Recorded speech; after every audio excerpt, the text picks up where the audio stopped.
Obrigado, Érica, e subsecretária de Cultura. E agora, voltando para a advocacia, pela brilhante palestra, a gente vai encerrar hoje o evento com uma palestra muito especial. A gente escolheu aqui, para fechar com chave de ouro o evento, o famosíssimo professor José Roberto Castro Neves. Ele até mandou aqui o currículo, eu vou ler resumidamente o currículo, professor José Roberto, mas todos conhecem. O José Roberto dispensa apresentações, mas ele é formado pela UERJ, mestre em Direito pela Cambridge, doutor em Direito Civil pela UERJ, professor de Direito Civil da PUC, FGV, é membro também da Comissão de Juristas que elaborou a Lei de Mediação e a Lei de Arbitragem, aliás, onde tem uma área de atuação muito intensa e muito respeitada. E ele é autor também de várias obras. Outro dia eu estava relendo um dos seus livros, né, Como os Advogados Salvaram o Mundo, lá em casa todos já leram e adoraram. E várias outras obras, né, enfim, os grandes julgamentos da história, o que os grandes livros ensinaram sobre a justiça, enfim, vários livros já publicados. Então, é um jurista de mão cheia e que alcança não apenas um público do direito, mas alcança todos aqueles que gostam de cultura, gostam de compreender não só o direito em si, mas como o direito se relaciona com outros ramos da nossa vida em sociedade. Então, José Roberto, muito obrigado pela aceitação do convite, e o professor José Roberto vai falar sobre direito e literatura nessa palestra de encerramento. Boa palestra.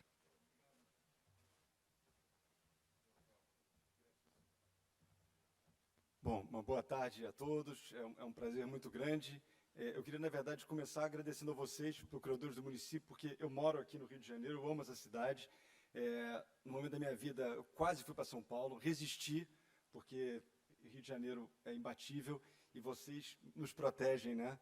Então, muito obrigado, de verdade. Tá? Eu tenho uma admiração muito grande pelo Daniel, pelo Rafael, são pessoas que eu tenho, assim, realmente são modelares para mim, então eu até dei o convite de vocês, quer dizer, nenhum convite, né, intimação também é uma palavra forte, eu não sei, o que vocês me chamarem eu vou estar sempre presente, para mim, de verdade, é uma alegria estar aqui. Eu queria também já advertir a minha amiga ali da Libra, que ela vai ter um trabalho duro aqui hoje, porque eu vou falar uma série de nomes diferentes, e todo mundo vai ter que se virar aqui. Muito obrigado, muito obrigado. Eu ontem, tive uma palestra ontem na GV sobre 20 anos do Código Civil. Daí eu saí, tomei uma chuva enorme, fui com a turma comi um peixe mal intencionado e passei muito mal ontem. Estava preocupadinho. O tema hoje vai ser esse, né? Por que a gente tem que ler? E tem muito a ver com o que a Érica falou, com o que o Zé falou também, a gente está aqui todos em harmonia.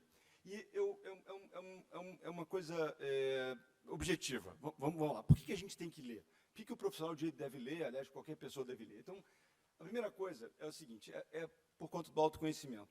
Né? A gente tem que conhecer os nossos golpes, a gente tem que conhecer as nossas fraquezas, os nossos pontos fortes, e pensar em você mesmo, se conhecer, ele é fundamental, até para você ser uma pessoa melhor. Né? Depois, a questão da comunicação.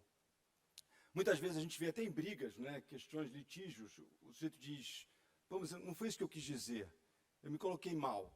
Né? A literatura vai te ensinar, de fato, a dominar a conversa, a usar um vocábulo melhor, mais apropriado, a se expressar de forma correta, mais descorreita, não é? Um vocabulário extenso, né? Vai ser mais agradável ouvir. Enfim, esse é um aspecto importante da literatura também, que é ensinar você a se comunicar. Um terceiro fundamento é a interpretação, porque isso é outra coisa também importante. Às vezes alguém fala uma coisa, o sujeito não entende e todo o problema vem daí.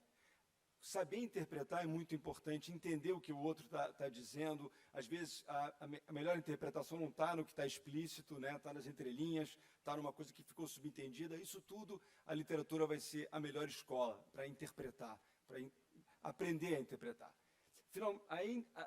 A quarta razão é entender a humanidade. É interessante, né, que a gente sempre está falando do ser humano, né?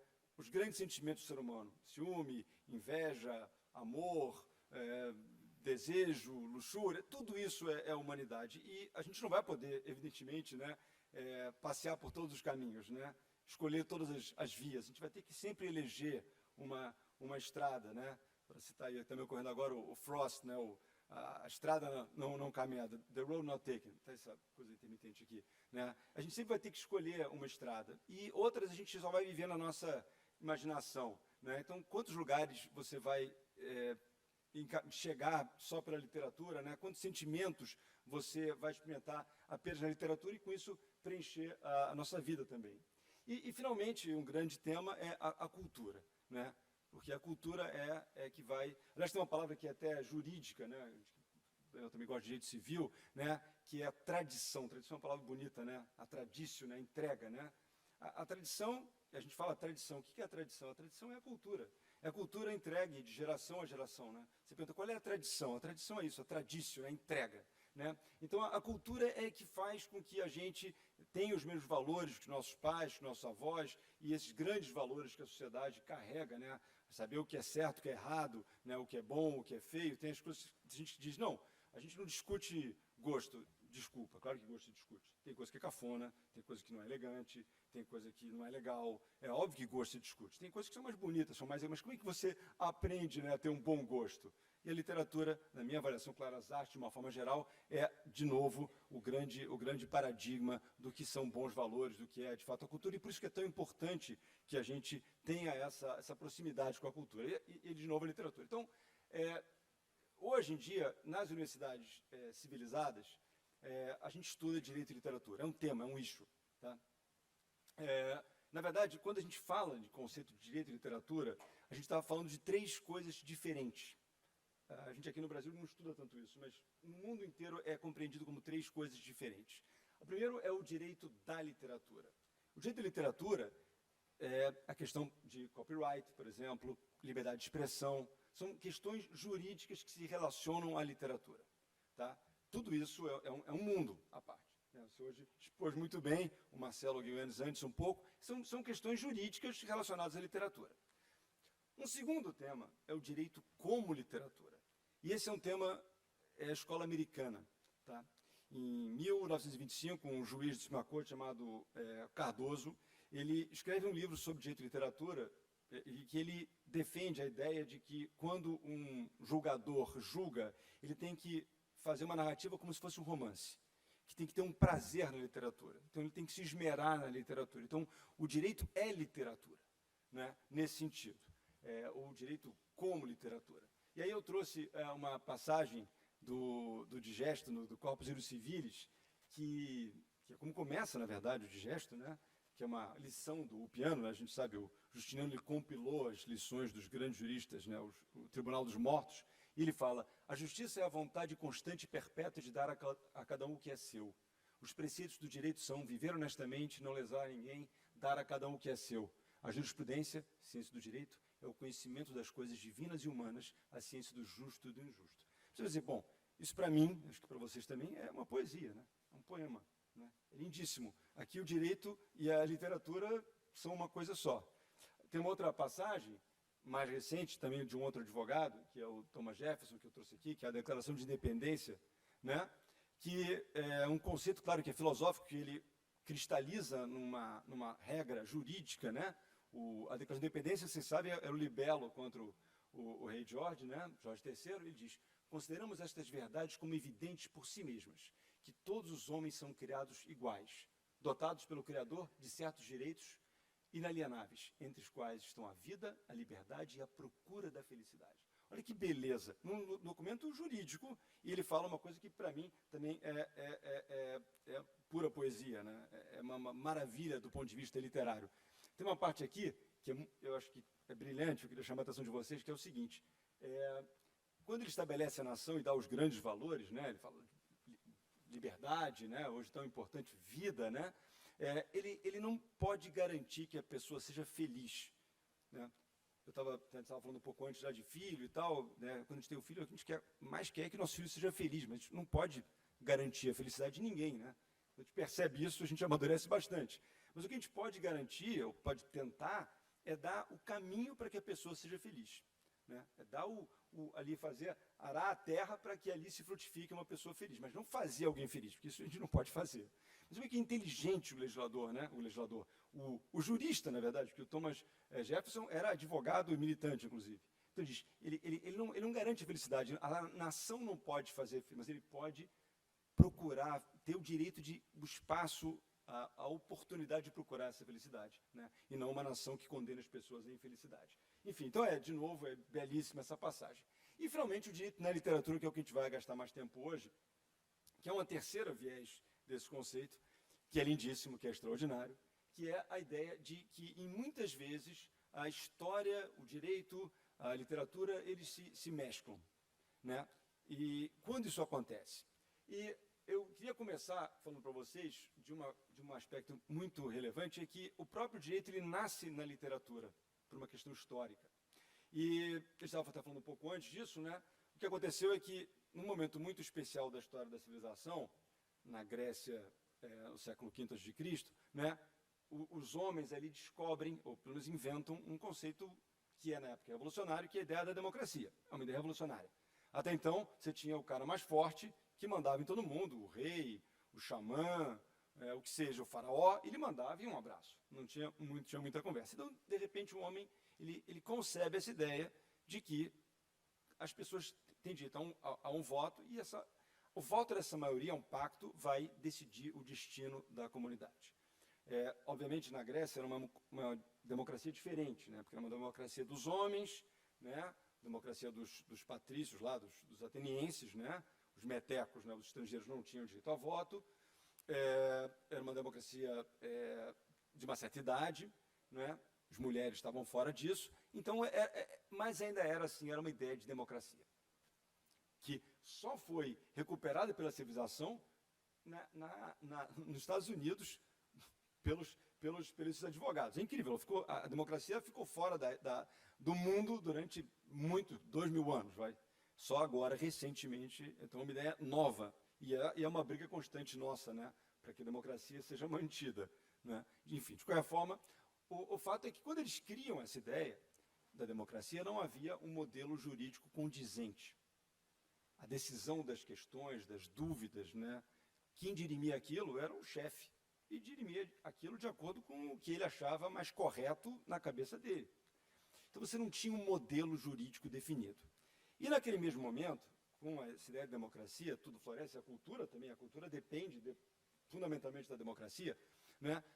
O que aconteceu foi que o teatro passou a ser muito importante. O teatro, na Grécia Antiga, era um ato cívico. As pessoas tinham os encontros, as pessoas iam de branco, vestidas, e o objeto das peças eram objetos do Estado, de discussões do Estado. As pessoas iam, portanto, não por puro entretenimento, mas também para entender o que estava acontecendo e, com isso, ganhar massa crítica para discutir. E a Oresteia de Ésquilo e Antígona, de Sófocles, uma geração depois, né, tratam exatamente disso e tratam da invenção do direito, né, que a gente estava falando mais cedo, da invenção. Então, deixa eu contar para vocês dessa primeira trilogia. Isso é uma coisa interessante, que os gregos realmente sabiam de tudo, né? A trilogia, a gente acha que foi inventada pelo George Lucas, né? Mas não. A ideia da trilogia já existe. É uma ideia antiga, de 3 peças. E era assim que eram as peças, eram concursos, e o cara apresentava 3 peças, né? E a Oresteia, que é o título dessa trilogia do Ésquilo, são 3 peças, uma chama Agamenon, outra as Coéfaras, né, os portadores da libação, e as Eumênidas, ou as boas deusas, que é a última, né? E nessa peça, o sujeito, o Ésquilo, extraordinariamente inventa a ideia do devido processo legal. Deixa eu explicar para vocês um pouco essa história, que é uma história maravilhosa, tá? Eu até pelo tempo aqui, para vocês não me expulsarem, e hoje é sexta-feira, né? E, enfim, vamos relaxar aqui agora um pouco, mas não vou demorar muito também, mas eu não vou poder contar com a delonga que eu gostaria. Mas isso, os gregos tinham uma noção, chamava genos, e genos era família. E a família te envolvia em tudo. Então, se alguém da sua família cometia um pecado, um erro, né, uma falha, aquela falha contaminava todo mundo. E se alguém da tua família brigasse com outra pessoa de outra família, a tua família brigava também. Isso era um conceito, né? Você carregava na história a culpa dos seus antepassados. A ideia de que a culpa não passa é uma ideia que vai surgir aqui. Até então tinha essa ideia fundamental. Enfim, e os Átridas eram uma família desgraçada, porque o Tântalo tinha, foi o erro dele, ele tentou enganar os deuses. Ele matou o filho e deu o filho para os deuses comerem. Tá? Os deuses descobriram, deu uma cagada monstruosa, e aí ele foi condenado ao suplício de Tântalo. Não sei se vocês lembram desse suplício, um suplício horroroso, porque o Tântalo era o seguinte, tinha um rio que andava debaixo dele, tinha uma árvore frondosa, quando ele tentava pegar a árvore frondosa, o fruto, o vento levava, e quando ele tentava pegar a água para tomar, a água sumia.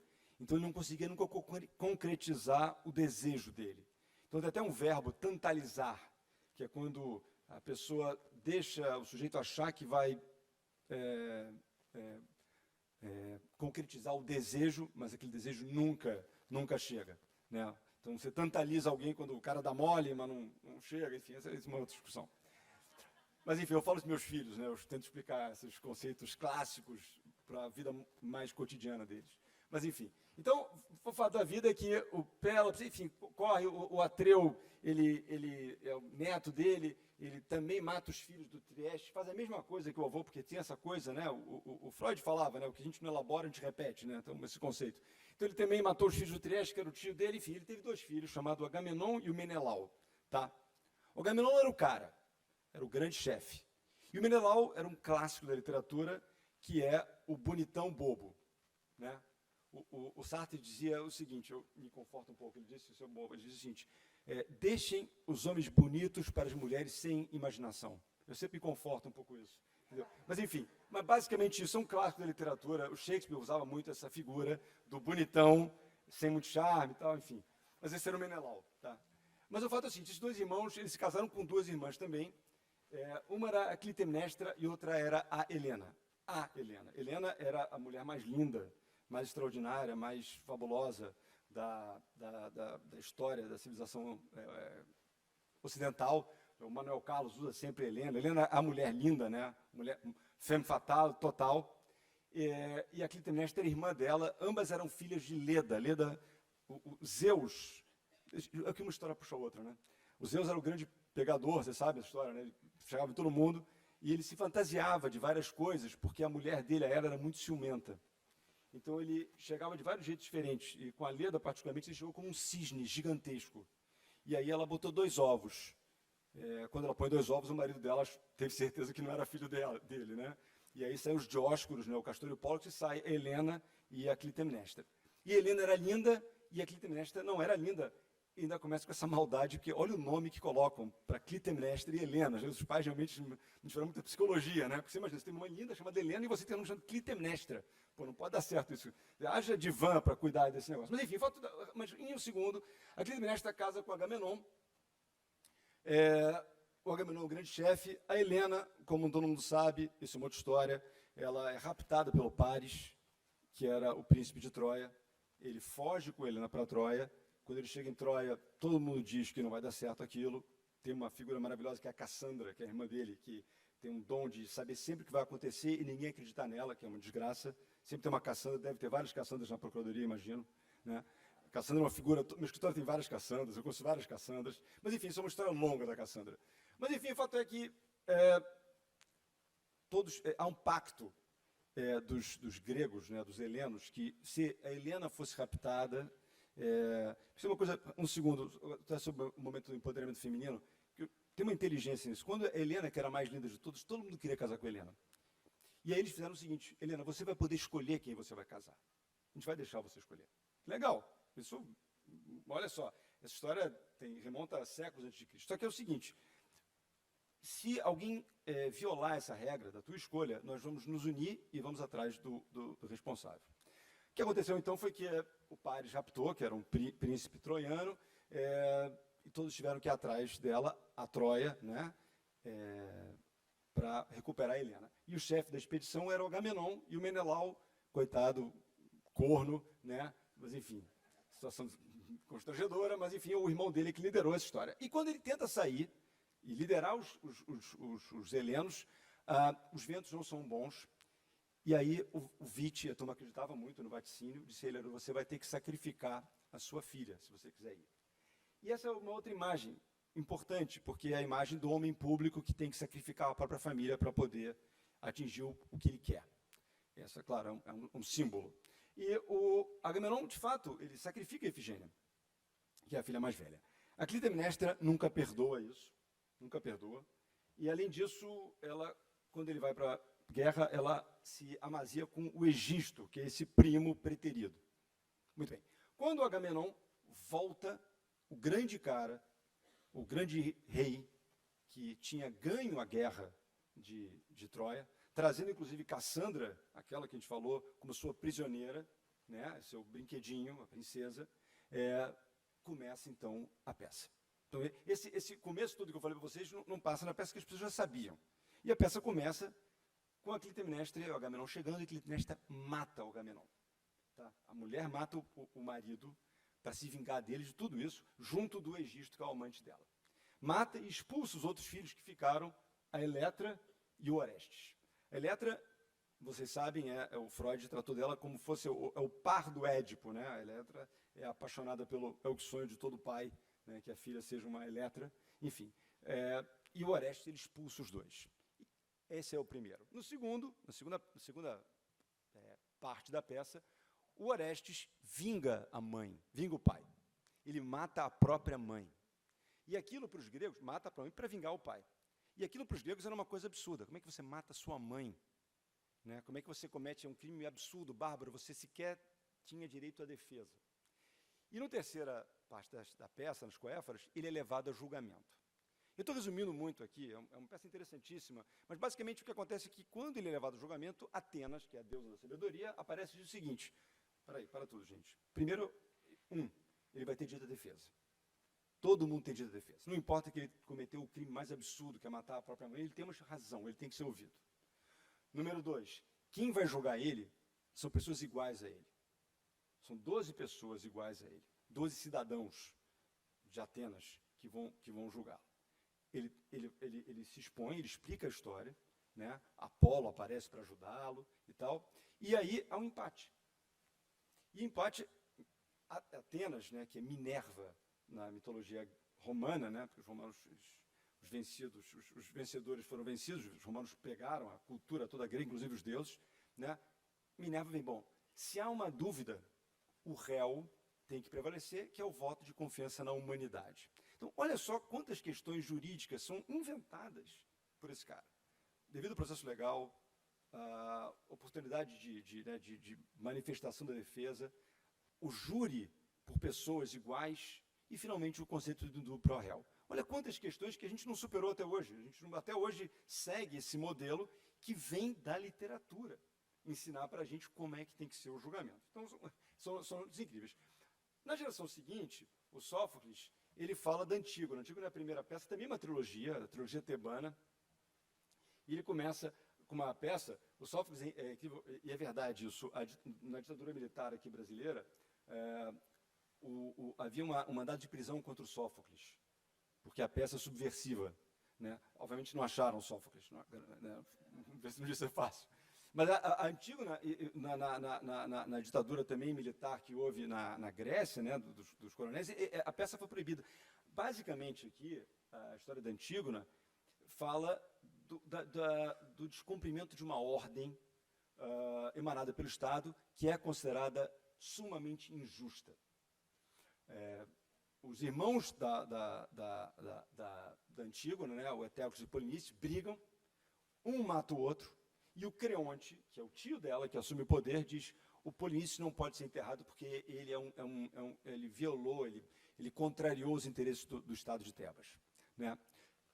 Antígona, que é sobrinha dele, irmã de Polinices, namorada do Hémon, que é o filho do Creonte, viola essa regra. E quando ele reclama: quem violou o meu édito, a Antígona diz: eu violei, porque essa tua ordem ela é contrária ao direito natural, ao direito superior, que a gente não pode desrespeitar. O direito dos homens vai até um momento, tem questões que são maiores, como o direito das pessoas serem enterradas, que é um direito básico.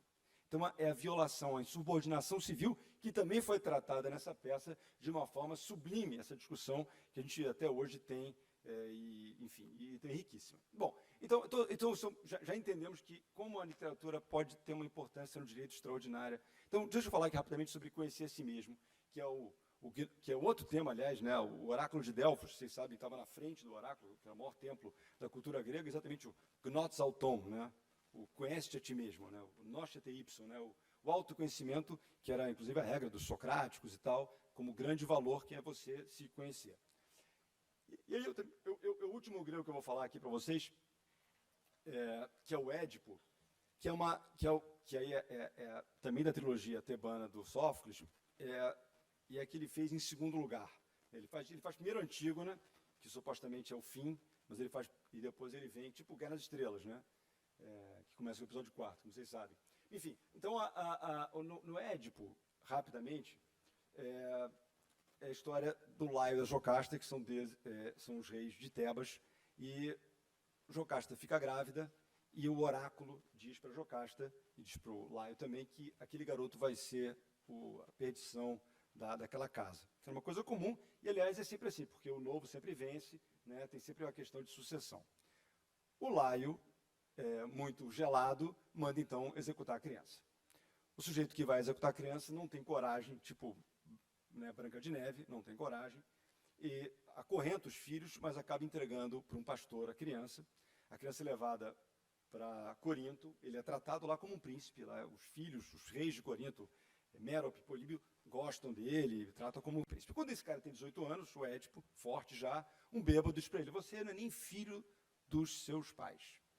E aí, Édipo, então, é confrontado com a grande questão, quem sou eu? Conhece a ti mesmo, eu não sei quem eu sou. Ele vai no oráculo, todo mundo acreditava no oráculo, o oráculo era fortíssimo, o oráculo diz para ele, você está destinado a matar o seu pai e a casar com a sua mãe, que não é uma coisa legal de se ouvir de ninguém, né? Concorda? Bom, ele fica muito ruim da cabeça e resolve, então, ir para o caminho oposto ao caminho de Tebas, de Corinto, que é exatamente Tebas, e no meio de um caminho, numa encruzilhada, que é uma outra bela metáfora, ele encontra um séquito carregando uma pessoa numa liteira, o cara é grosso com ele também é garotão, se indispõe, mata o sujeito que tá na liteira, briga, mata todo mundo que está naquele séquito, menos um que foge, e vida que segue. Sem saber, o sujeito que estava ali, o coroa que estava ali, era o pai dele. Então ele mata o pai sem saber. Inocente, pelo menos na ciência do fato. E vai para Tebas. Quando ele chega em Tebas, Tebas está sendo...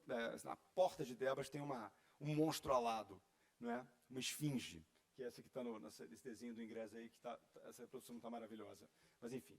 E aí essa esfinge, ela oferecia um desafio, um enigma para quem aparecesse. Ele dizia, decifra-me ou te devoro. Então, assim, ou você descobre o que eu estou te perguntando, ou eu vou te devorar literalmente. E não deixava ninguém entrar, ao sair de Tebas, o Édipo topa o desafio. E a esfinge faz um desafio para ele, que é o conhecidíssimo, que é o seguinte, qual é o animal que de manhã tem 4 patas, à tarde tem 2 patas e à noite tem 3?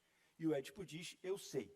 Porque o nome Édipo significa isso. O Édipo significa eu sei e também significa 2 pés. E ele diz, é o homem. É o homem que de manhã, né, ele gatinha, durante mais tarde na vida ele anda 2 pés e no fim da vida ele apoia com uma bengala, então ele anda com 3 patas. É o homem. A esfinge se mata, libera Tebas, ele chega e é o grande cara. Quando chega lá, Tebas diz, você não salvou, você é o cara que sabe, e é o seguinte, você vai ser nosso rei. Nós temos o nosso rei morreu, e aí temos a rainha, que já está meio, né, já não é uma... Mas ela está muito bem. Ela está muito bem. Eu vou falar uma palavra horrível aqui, mas não vou falar, vou me segurar. Enfim, está muito bem. E aí ele casa com a mãe sem saber. E tem 4 filhos com a mãe. Não é que é o one night stand com a mãe. Tem 4 filhos com a mãe. Né? Uma delas é a Antígona, que a gente viu.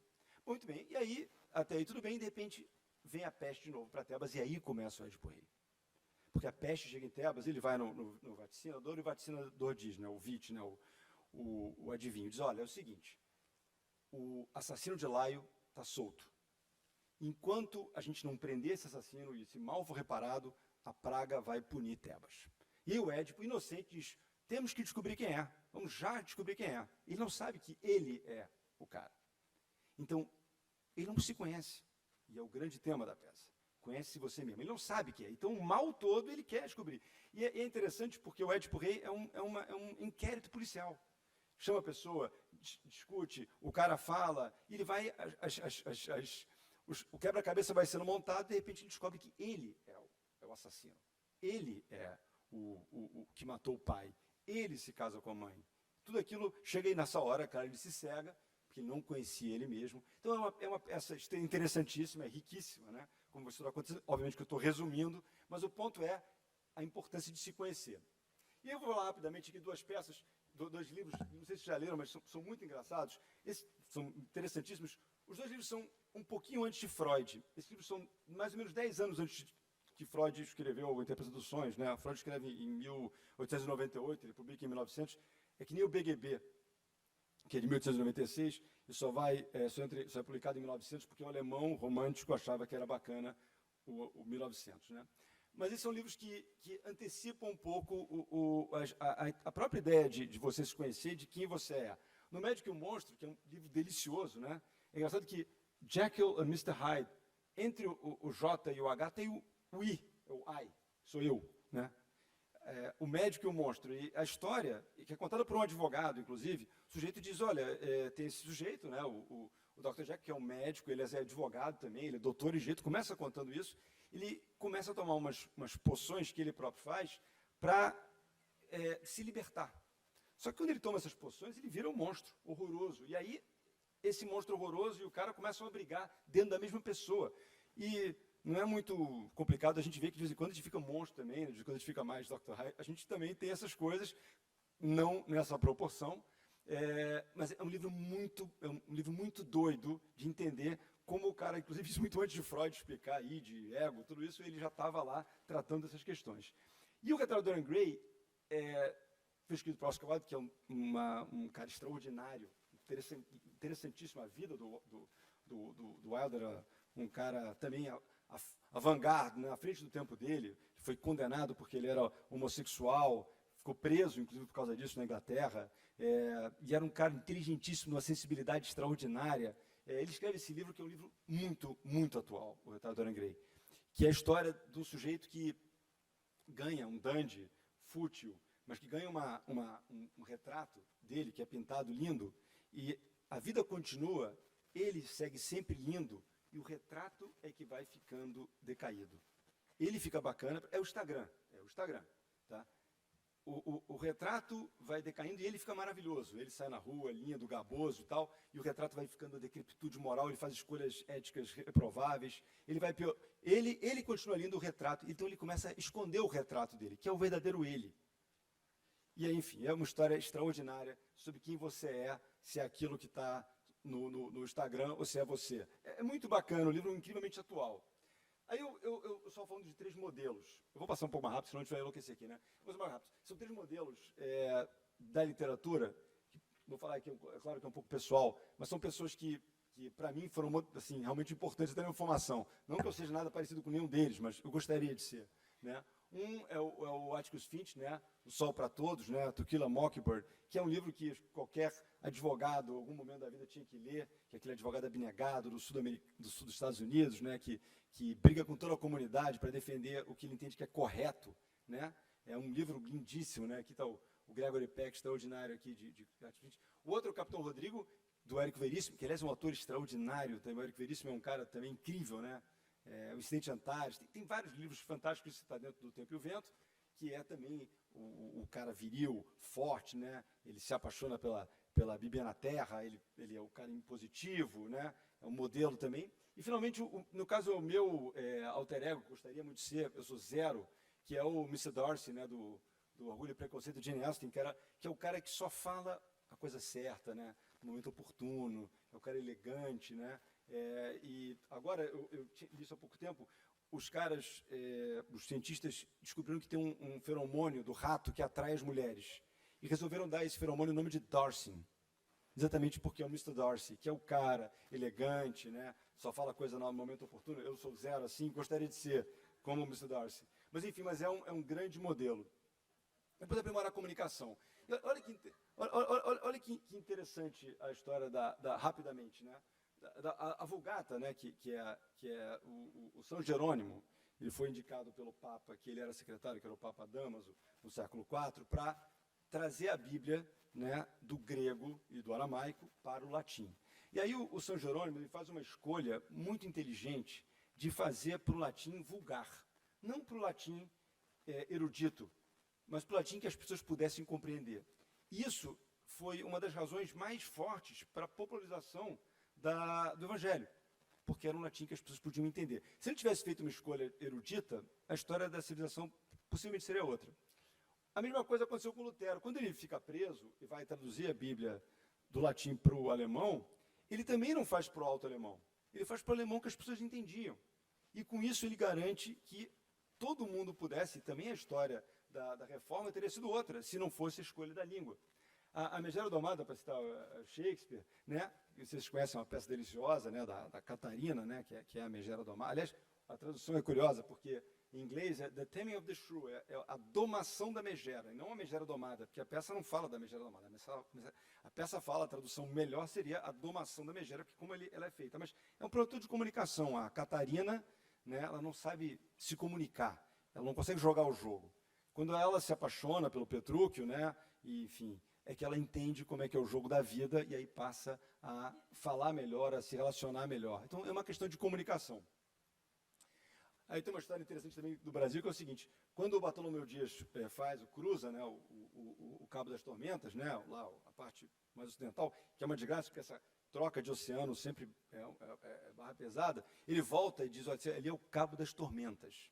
E aí o rei fica muito preocupado, né, porque era importantíssimo que Portugal continuasse indo para as Índias, né? Diz: olha, Cabo das Tormentas não é um bom nome, cara. Vamos mudar esse nome, cara. Vamos botar um outro nome. Vamos dar o Cabo da Boa Esperança, que é melhor o nome, vai animar mais a turma, né? Então tem toda uma questão de marketing que para incentivar a ida dos navegadores lá, continuando indo para o Oriente, né? Então isso é uma coisa de comunicação.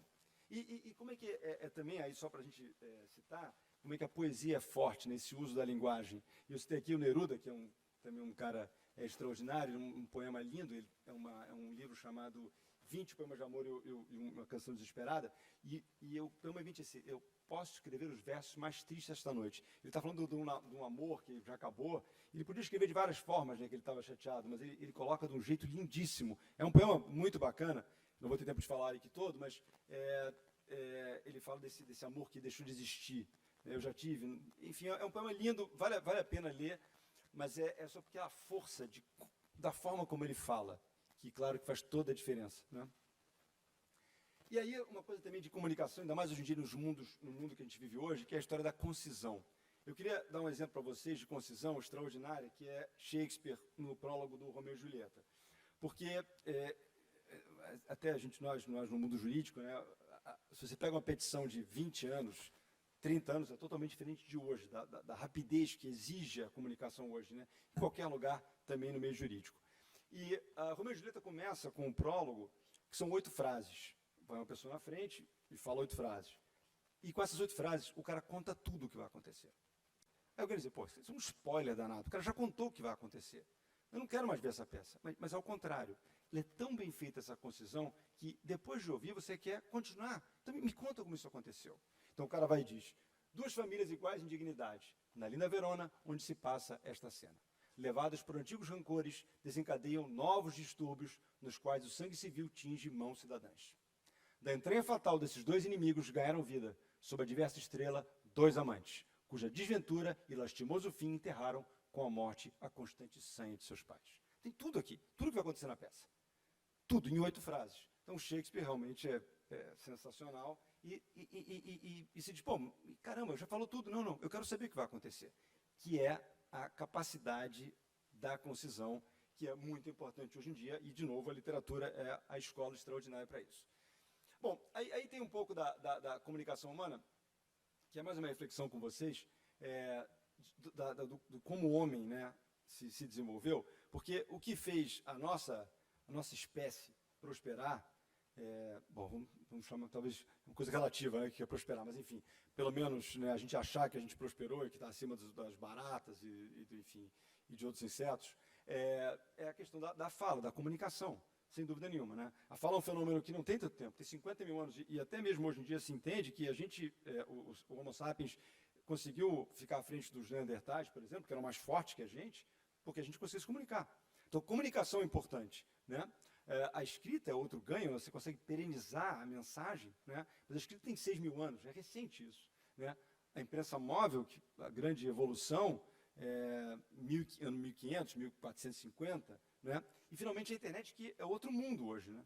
É um outro mundo. A internet, essa é a grande evolução, e eu, particularmente, sou um estrangeiro, um alienígena nesse mundo. Meus filhos que são nativos, né? Porque essa facilidade de comunicação, a rapidez, a gente demora um pouco ainda, mas é um mundo bravo, né? Hoje não tem mais filtro, hoje tudo acontece muito rapidamente, então tem que ter um cuidado. Tudo que a gente fala é gravado, evidentemente, inclusive isso aqui que eu estou falando agora, a gente falou, você estava com esse cuidado, né, Érica, que é verdade. Sala de aula tem um risco danado. Enfim, é um outro mundo esse negócio.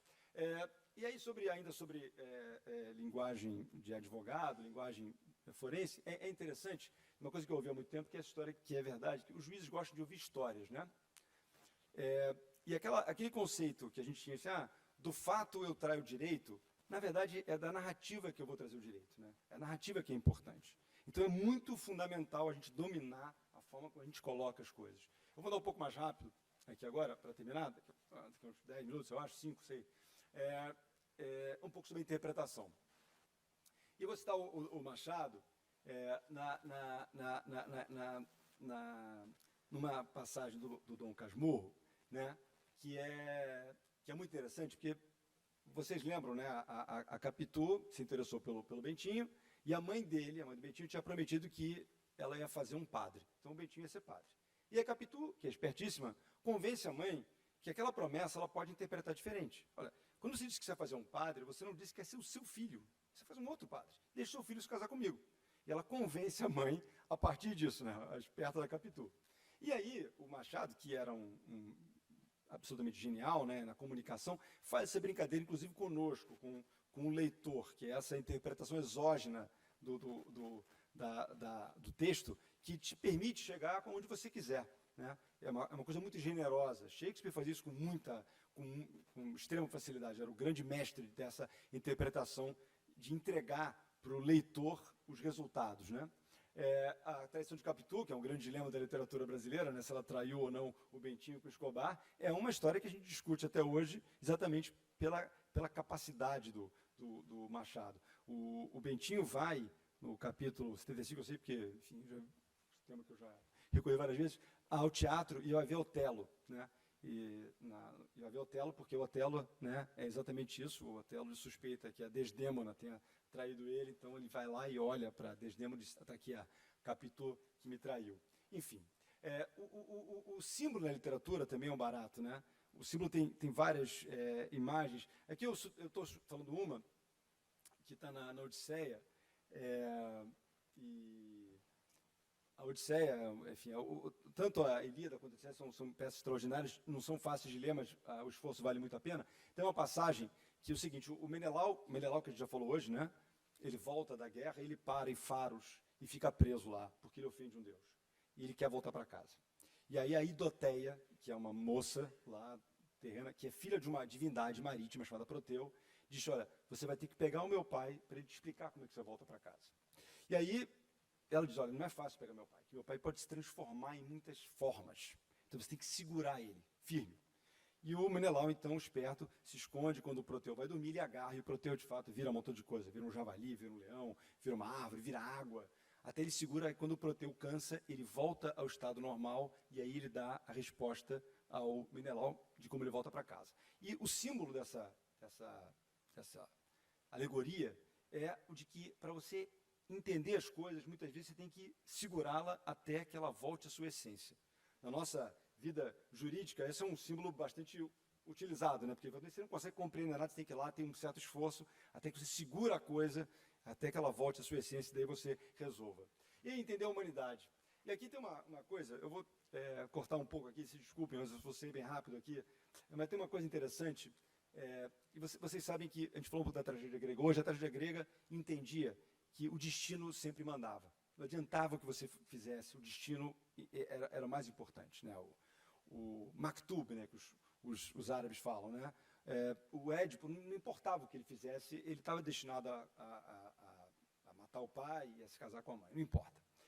Esse conceito foi mudado na Renascença, né? Porque o homem passou a ser o destino, o homem passou a ser o centro, e disse: olha, o homem é que manda nisso. E essas tragédias de caráter foram muito usadas em Shakespeare, e nós acreditamos nisso hoje, muitos de nós acreditamos nisso, embora a gente também ache que o destino pode ter um papel, né, que a nossa humanidade, a nossa atitude pode modificar o nosso destino. E é interessante uma brincadeira que se fala entre você mudar a característica do personagem, você muda a história inteira. Eu digo isso porque, muitas vezes, em umas questões judiciais que nós enfrentamos, a gente vê, se mudar a pessoa, muda a briga, né? Ou não tem briga. Então, por exemplo, vocês lembram, né? Você falou agora há pouco tempo, né? O Otelo era o general, Moro, irascível, né? Nervoso, mercurial, e quando ele suspeita que a mulher dele, né, a Desdemona, está traindo ele, ele mata a mulher. Ele nem pergunta à mulher, ele é o homem da guerra. Na guerra não tem contraditório. O Hamlet é o intelectual, é o cerebrino.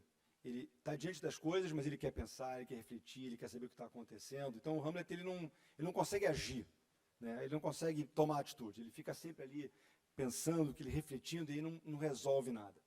Então, a brincadeira é o seguinte, se você colocar o Hamlet no lugar do Otelo, não ia ter tragédia, porque quando o Iago começa a envenenar o Otelo pela orelha, né, e contar as histórias, o Hamlet, que era esperto para burro, nunca ia acreditar naquilo, e você não ia ter tragédia, não ia ter história. E se fosse o Otelo no lugar do Hamlet, o Hamlet, o tio dele é que mata o pai, e o Hamlet descobre aquilo, mas ele não consegue agir, porque ele fica pensando, ele não quer ser o assassino, ele fica refletindo sobre o papel dele. Mas se fosse o Otelo no Hamlet, o Otelo ia matar o tio na primeira cena do primeiro ato, também não ia ter tragédia. Então a tragédia existe porque as pessoas são o que elas são. E na nossa vida, muitas vezes, é assim também, né? Você vê um problema gigantesco e, na verdade, o problema é porque você é complicado, porque você tem aquela história, porque você tem um trauma, porque você é difícil. E outras pessoas, a mesma coisa, não acontece nada, né? E o cara resolveu aquilo com a maior tranquilidade do mundo. Enfim, então essas coisas são interessantes, porque a literatura deixa você refletir sobre isso. Você falou do processo, né, Érica, do Kafka, que também é outro clássico também que tem que dar para qualquer pessoa ler, principalmente um advogado, né? Que é aquela questão do K, né? O Kafka, de olho, um negócio maravilhoso uma entrevista do Gabo, do Garcia Marques, que ele tinha feito uns livros e tal, e não tinha ido muito bem, aí ele lê Kafka. E quando ele lê Kafka, ele diz, ué, isso pode? E aí ele muda a literatura dele, porque realmente o Kafka transborda qualquer noção de realidade, a forma como ele mexe que é incrível, né? Enfim, o Kafka tem uma figura também extraordinária, era outro advogado, aliás, ele trabalhava numa loja numa empresa de seguro, explica muito, né, a vida dele, né? Ficava lá dizendo não para todo mundo, né? Explica muito, coitado. Enfim, dupla minoria, ele era judeu e, além disso, ele morava em Praga, onde ele falava alemão, né, na República Tcheca, então ele era uma dupla minoria. Uma figura interessante, o processo é isso, o cara que não sabe o porquê que ele está envolvido num processo, ele não consegue entender. E é interessante a gente ver isso, porque muitas das pessoas para quem a gente ajuda juridicamente não têm essa ideia também. Para eles é uma distância incrível, ele não consegue entender o que é um juiz, onde é que é o foro, qual é o papel do procurador, qual é o papel do Ministério Público, é um mistério para ele. E o K, que é o personagem do Kafka aqui, é exatamente isso. E cultura, vou rápido agora, e aqui tem uma coisa rápida para a gente falar, que é interessante para a gente pensar, que é o seguinte, tem duas palavras importantes aqui, conceitos, uma é de cultura e outra é informação. Essa geração hoje, e nós de uma certa forma, somos abarrotados de informação. Informação é uma coisa que tem valor hoje e amanhã não tem valor. Vai chover, quanto foi o resultado do jogo de futebol, enfim, morreu um urso panda não sei aonde, o trem descarrilhou em Jacarta, são questões de agora, mas amanhã não tem importância. A cultura também é informação, só que é uma informação com valor. Então, Shakespeare é cultura, Dante é cultura, Cervantes é cultura, Kafka e Machado, isso tudo é cultura porque tem um valor atrás disso, né? Então, isso é importante entender, né? Porque a geração atual meus filhos sabem tudo, que está muito mais bem informados que eu, mas com menos carga valorativa. E a carga valorativa é muito importante, porque a carga valorativa é que vai, como a gente falou, te permitir fazer escolhas, né? E eu queria citar a Bíblia como um exemplo de um lugar onde tem, independentemente da religião que você resolva seguir, mas a Bíblia, como a Torá, então, são manás de cultura. Eu vou citar uma que é um clássico do Bom Samaritano, que é o melhor exemplo de boa-fé objetiva. Eu dou aula de direito civil há quase 30 anos, então é um exemplo clássico de boa-fé objetiva. Você lembra da história do Bom Samaritano, o Evangelho de Lucas? O Evangelho de Lucas, vocês sabem, era o evangelho para atrair os gentios, né? Para atrair os outros. E cada evangelho tem a sua história, tem seu marketing, né? O do Lucas, né, que era o ligado, o médico ligado a São Paulo, era o de atrair quem não fosse judeu. Muito bem. Então ele conta a história desse sujeito na saída de Jerusalém, né, que é assaltado. Jerusalém tinha muito bandido, porque tinha muito dinheiro em Jerusalém, pegam esse cara e jogam o sujeito no meio da estrada. Passa primeiro o sacerdote. O sacerdote cruza a estrada, não pega o cara. Passa então o Levi, o aristocrata judeu, também passa e não pega. Aí passa o samaritano. O samaritano era a scumbag. Os judeus odiavam os samaritanos, porque eles violavam as regras e tal, eles achavam os caras no fim da linha. Só que esse samaritano vai lá e ajuda esse sujeito, leva o cara para uma estebaria, paga, salva o cara. Aí Jesus pergunta, quem agiu certo? O que ele está dizendo naquela hora é o seguinte, não importa quem você é, não importa o teu título, não importa nada, importa o que você faz. Que é o conceito da boa-fé objetiva no direito civil. Né? É irrelevante teus galardões. O importante é o que você faz, não é quem você é. Então isso é um valor maravilhoso, é um valor importantíssimo, que a gente devia ensinar para outras pessoas. Né? Carteirada, essas coisas todas, isso é tudo errado. Né? Não é um bom valor isso. Né? O bom valor é o que você é, as coisas que você faz. Enfim, então são os valores importantes. E aí, é claro, o que eu acredito de verdade, que a verdadeira educação, ela é humanística. Tem uma viagem do mundo, principalmente depois do iluminismo, que é a história da ciência absoluta. Né? Então, as pessoas entendem que é muito importante você ter o conhecimento técnico. Só que o conhecimento técnico, sem o conhecimento humanístico, ele é perigosíssimo. E a Segunda Guerra Mundial foi o melhor exemplo disso, porque não havia civilização, pelo menos do ponto de vista jurídico, mais forte do que a alemã. O Carl Schmitt, para quem gosta de direito constitucional, talvez o maior constitucionalista do século passado, o justa maldito, não tinha a bússola do valor. Então, a verdadeira educação, por isso que é tão louvável esse encontro que vocês estão fazendo aqui, é a educação humanística. E aí, só para terminar, algumas sugestões de leitura. Enfim, muitos de vocês aqui devem gostar de ler também, tanto quanto eu, mas é aquela história de não brigar com o livro, que é uma coisa que a gente tem que falar para as pessoas. Né? Porque, cara, que vai até o fim, não, abandona o livro, cara. Se você não gostou do livro, esquece. Depois, o livro tem um tempo, tem livro que você vai ler com uma idade. Senhor dos Anéis, que é um livro que eu amei, o livro da minha infância, da juventude, eu fui tentar ler mais tarde e não gostei. Eu tentei ler Proust quando eu tinha 18 anos, não cheguei na página 50, fui ler depois quando eu fiquei doente, adorei. Enfim, tem um livro, tem um momento. Né? Vale a pena ir na livraria, vale a pena adquirir livro. Livro é uma delícia, ter o livro fisicamente, aquele cheiro, ter a coisa, né? É ótimo ler mais de um livro ao mesmo tempo, um livro descansa o outro. É bom você familiarizar com o autor, né? Você fica íntimo do sujeito, você lê um livro dele, lê outro, você começa a entender como é que é a cabeça dele, você fica como se amigo do escritor. É bom reler livro, encontrar um velho amigo, volta e meia você está relendo um livro, é uma delícia, você lembra quem era você quando você leu aquele livro antigamente. Leitura é hábito. Eu falo isso, muita gente fala, não gosto muito de ler, mas, cara, é que nem escovar dente. Daqui a pouco você vai descobrir que você não consegue nem acordar sem escovar dente, né? Ou tomar banho, né? É uma leitura maravilhosa. É legal você anotar o livro. Eu compro muito livro, eu tenho um problema com livro, na verdade. Eu tenho muito livro em casa, compro muitos livros, e compro muito livro em sebo. Hoje tem cada vez menos sebo. E eu adoro aquelas anotações que você encontra ao lado, porque você conversa com o cara, né? Por exemplo, eu fiquei com a biblioteca da Bárbara Leodora, que foi uma grande shakespeariana, e um cara chamado Nimias Gueiros, que foi um grande shakespeariano também. Tenho muito livro de Shakespeare em casa. E é legal que eu vou lendo e converso com um cara que já morreu há 50 anos, né, cara? Os comentários que ele tinha. Então é legal, com lápis e tal, escrever.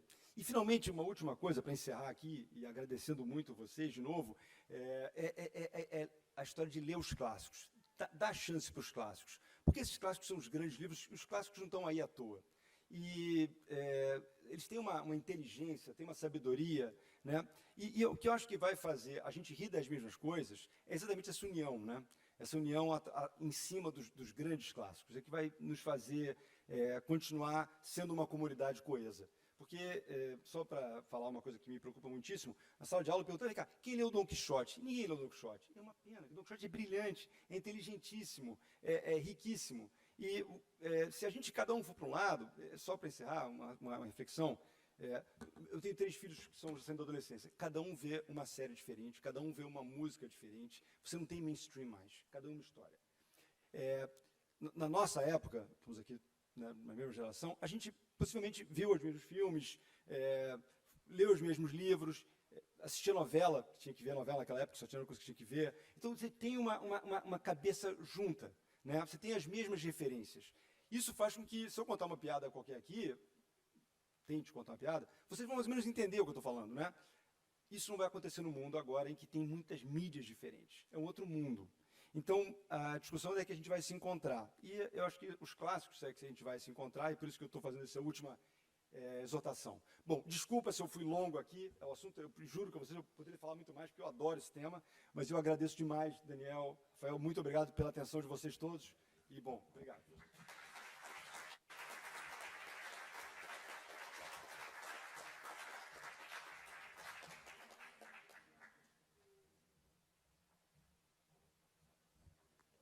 Obrigado, professor Zé Roberto. Excelente palestra. Sai com vontade de comprar livros, ler livros. E se a gente comprar todos os seus livros, já tem lá uma estante grande, ou um quarto grande, ou uma biblioteca grande, é muita coisa, já é clássico também. Então fica a recomendação dos livros do Zé Roberto. Eu vou chamar o Procurador-Geral para fazer as palavras de despedida. E quero agradecer mais uma vez ao Procurador-Geral, Daniel Bucar, por apoiar, né, incentivar esse evento, e agradecer aos palestrantes que fizeram esse painel final, né, o Zé Du, Érica, o Zé Roberto, e a todos vocês que ficaram até o final aqui na plateia, e aqueles que vão nos assistir depois pelo YouTube. Muito obrigado.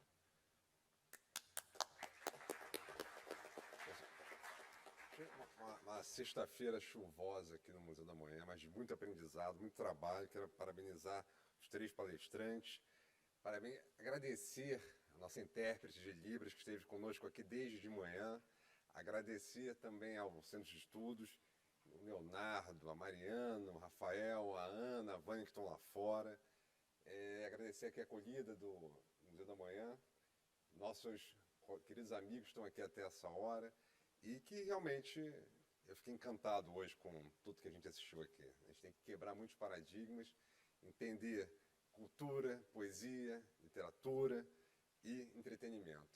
Isso é que nossa cidade, que nós podemos oferecer, que a Procuradoria pode oferecer, e estaremos sempre aqui à disposição para todas as plateias e todos os expositores. Muito obrigado, o evento está encerrado.